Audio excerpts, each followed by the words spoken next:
jadi kami mohon juga agar penyidik dan JPU-nya ya dipanggil di Komisi 3 untuk melindungi rakyat yang susah ini, Pak Ketua. Mohon izin lagi terakhir dengan pengacara dari yang korban pembunuhan di Lombok. Ini pengacara. Oke, silakan, Pak. Ya, terima kasih. Bismillahirrahmanirrahim. Assalamualaikum warahmatullahi wabarakatuh. Salam sejahtera untuk kita semua. Om Swastiastu, Namo Buddhaya, salam kebajikan, Rahayu. Yang saya hormati Ketua Komisi 3 beserta jajaran dan teman-teman sekalian. Mungkin untuk mengawali penyampaian saya ini, mungkin kita ada sebuah adigyong hukum yang mengatakan bahwa lebih baik kita membebaskan 1000 orang yang bersalah daripada kita menghukum orang yang satu yang bersalah. Mungkin sebagai informasi sebelumnya, kami dari sebenarnya ada tim, sebenarnya ada 21 pengacara. Sebenarnya ini adalah koalisi pengacara dari Kabupaten Lombok dan Kabupaten Sumbawa yang tergabung dalam koalisi pembelaan Radit. Intinya kami telah mengawal kasus ini dari pertama mulai ditetapkan sebagai tersangka. Mungkin ada beberapa hal catatan penting sebenarnya mungkin yang ingin saya sampaikan. Ada 9 mungkin yang perlu menjadi pemikiran kita bersama dengan fakta-fakta mungkin di lapangan yang telah kami kaji bersama. Mungkin yang pertama mungkin adalah tentang faktanya bahwa pada tanggal 20 September 2025 dari Polres Lombok Utara saat itu melakukan press conference pada itu, melakukan konferensi pers pada itu. Di sana mengatakan bahwa ada ditemukan darah di atas tebing. Mungkin akan saya dalam lokus terjadinya tempat kejadian ini bahwa posisi ditemukannya Radit pada saat itu dan korban itu kira-kira 500 meter itu ada tebing yang cukup tinggi di sana.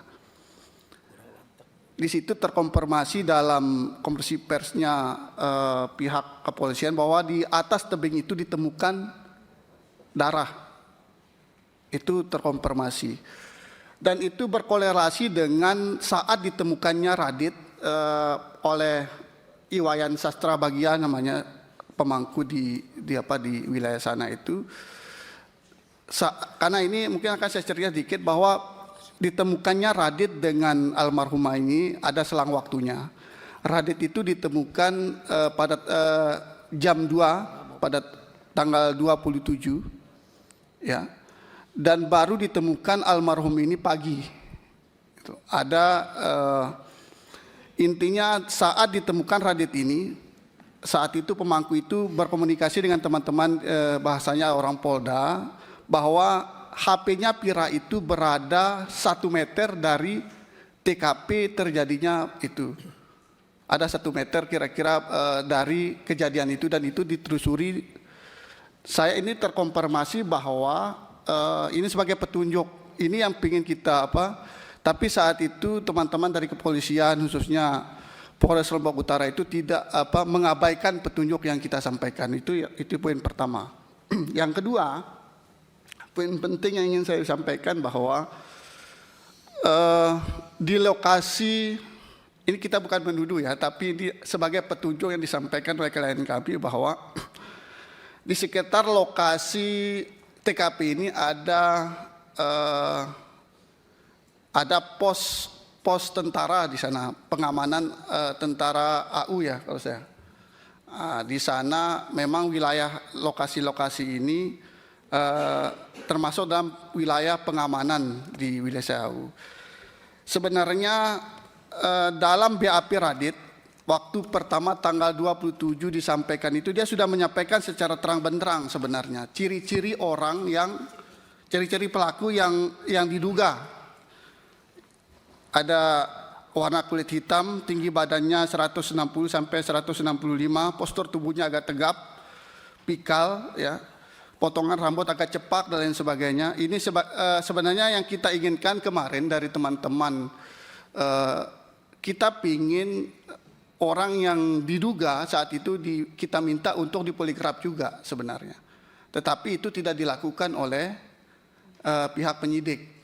Nah, ini mungkin yang menjadi bukan kita menuduh ya, tetapi kita menduga, karena ini kalau kita melihat dari, maaf mungkin akan saya perlihatkan sedikit, posisi ditemukannya Radit pada saat itu, pertama kali ya, nanti saya akan perlihatkan fotonya. Ini adalah posisi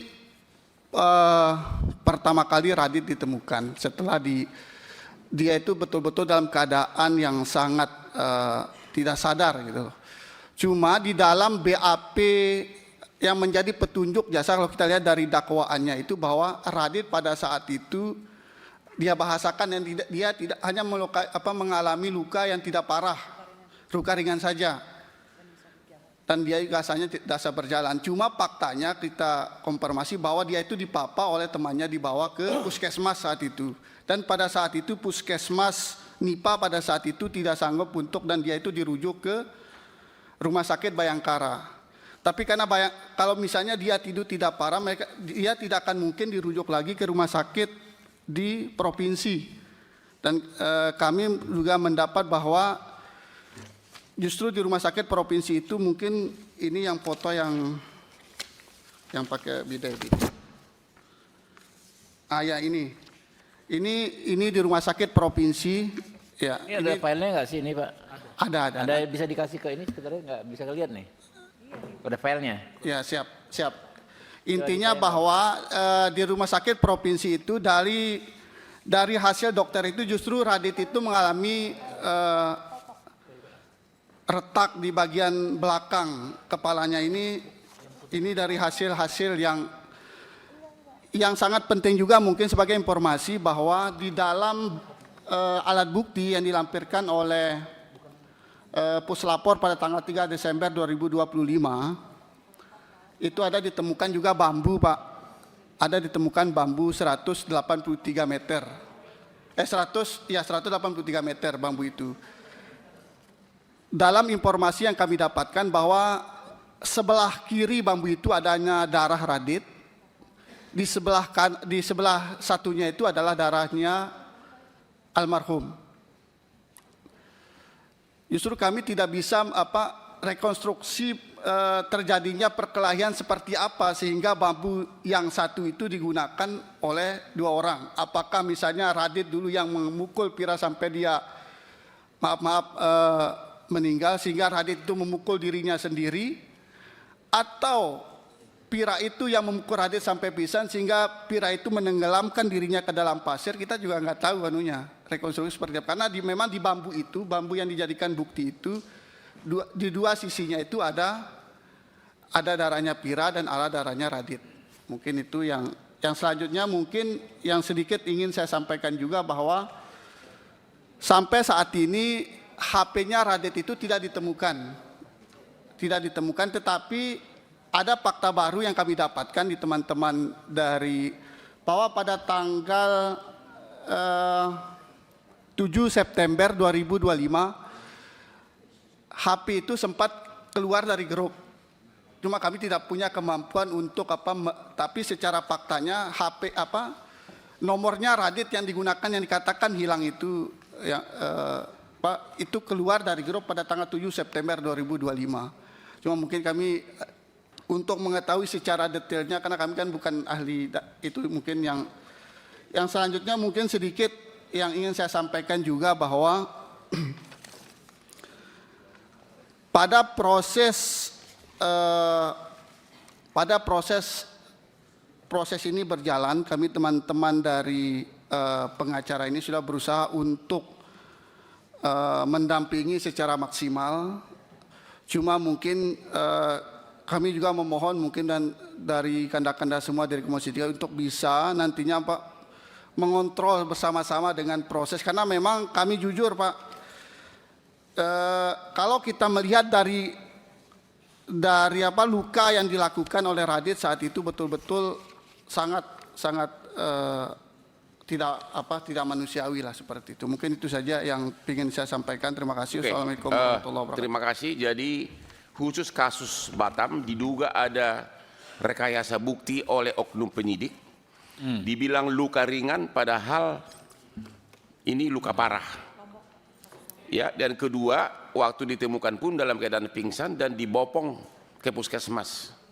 Ya, kami nggak tahu apakah yang membopong itu juga dibawa, sehingga kalau begitu, kalau pelaku pembunuhan ini luka begitu sadis, siapa yang menganiaya? Kan nggak mungkin si cewek, bagaimana mungkin wanita melakukan ini?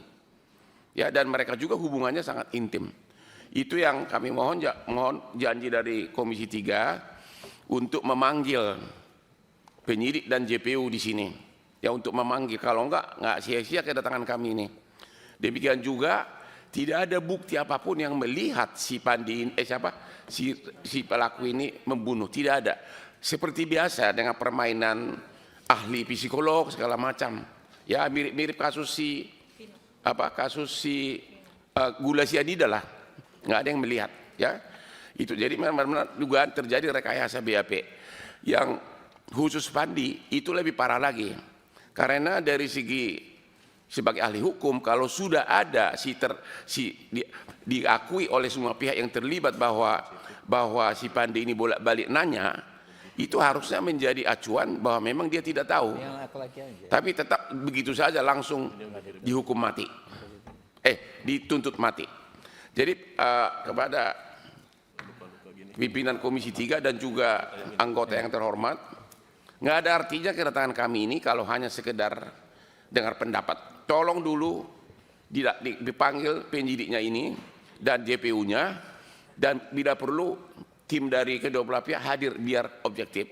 Sebab kalau kita biarkan terus-menerus begini, kasihan ini orang-orang miskin. Terima kasih Pak Ketua. Jelajahi cara baru mendapatkan informasi. Download Metro TV Extend sekarang.